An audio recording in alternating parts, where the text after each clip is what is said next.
Well, here we are on the lovely River Thames on a perfect winter's day.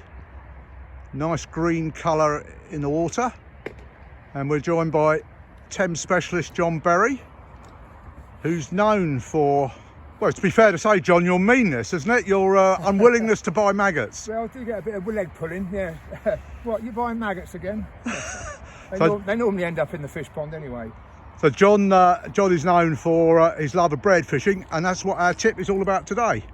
And here we go. He's just put a couple of droppers of liquidised bread down, and another little fish coming to the net. Oh, that's a little skimmer that time, or a hybrid, I think. Right, John, do you mind talking us through your rigs? Yeah, certainly, Martin. So what you got on the end there then? Well, on the end terminal, there's about 8 or 9 number 8s. Right, so you've got your bulk shot down there, yeah? Well, that's a bit interesting. Yeah, that's something I've been using for a while now. It's basically just plumber's solder, lead free, of course. Yeah. Plumber's solder with a couple of tail end. I think the carp anglers use them for swivel covers. I'm not sure. And the advantage being over the Olivet really is the fact that it's so easy to adjust the depth. You know, it's quite easy just to slide the depth up and down. It's streamlined as well. And the other advantage I found is you can put your drop shot on first and then trim the lead, or trim the solder rather, to actually cock the float to the desired depth, you know, so it just makes it easier to control. I see. So let's just have a look at your bulk shot.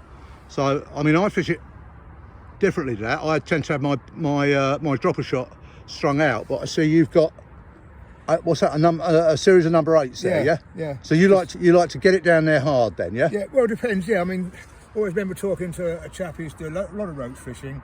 He's not with us anymore, sadly. But he used to always say when he was fishing a big roach, he used to have it as steady as you could, and he'd use a really, really heavy bulk, which I think in them days was a piece of brass tubing. And he said that was a secret, to hold it really steady, and the bigger roach tended to like that rather than it being wafting around too much. So I've always fished it like that. So let's have a look at what you put on the hook. Well, it's just different sizes of these bread punches. You know, sometimes you'll find that they want. I sometimes use a single punch. Sometimes they won't want that because obviously a single punch is a bit more buoyant, so it doesn't tend to flow through the water naturally. So sometimes I put a double punch on, and of course that's being a bit more dense, it tends to flow through more naturally. But it's just different sizes. I mean, today they seem to want a smaller punch rather than the bigger punch. So what size punch is that, John? Do you know what, Martin? I think that's about an 8mm, is it? I'm not sure. Yeah.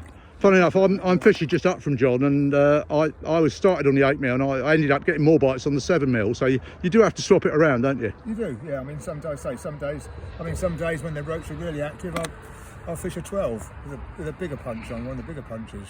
I say it's just trial and error, really. I mean, you just have to make the changes.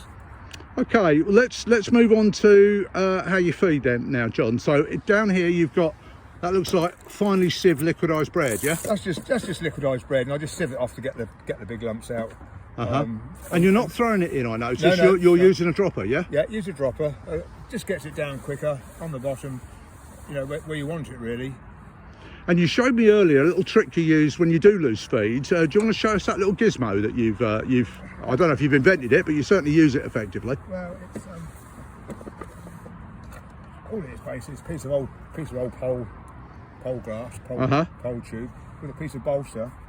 So basically just push it in, squeeze it in, give it a compression, drop it out at the end, and there you've got you're making a pellet of bread. To... I'll tell you what, I'm just going to put the camera down by the keep net. Do you want to throw it in and we can watch it go down? Oh, I see what you mean, John. That's going down and now it's starting to break up, yeah? Yep, that is. Excellent. I can see the advantage of that. Okay, so we've seen how John mixes up his bread feed. I do mine slightly differently. Tip I picked up from some of the Oxford match anglers is I buy white breadcrumb, mainly from Blake's up at Wallingford here, and mix it up first with a spray from an atomizer. If you put water in it, it clogs to hell. So I mix it up very lightly, fluff it up, and then put it through a riddle. And then what I do is I get my liquidised bread, which again I've also sieved off if I'm roach fishing. I don't care if it's chub, but if it's roach I sieve it off. And then this is a mixture of 50-50 white crumb dampened down with liquidised bread. It achieves very much the same kind of effect that John has with his pellet. So I can give it a squeeze and that does exactly the same. It goes in, it sinks halfway down, then it starts to break up. So there's no right or wrong way, but there's a lot of flexibility when it comes to bread fishing, and hopefully these tips will help you catch a few more fish, and there's certainly plenty of fish in the Thames to be caught. Right, John, I see you got on the feeder. Do you want to just talk us through your feeder rig? Yeah, certainly. Fairly basic, straightforward rig really. It's just a size 14, 3 pound hook length, 4 pound main line. And how do you rig your feeder up?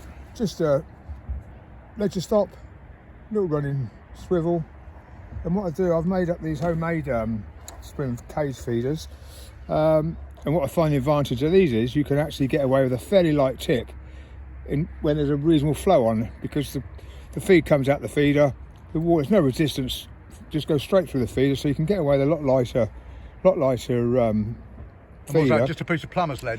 That's just a piece of roofing lead, some cage wire. I just do it by number. That's the 3 square.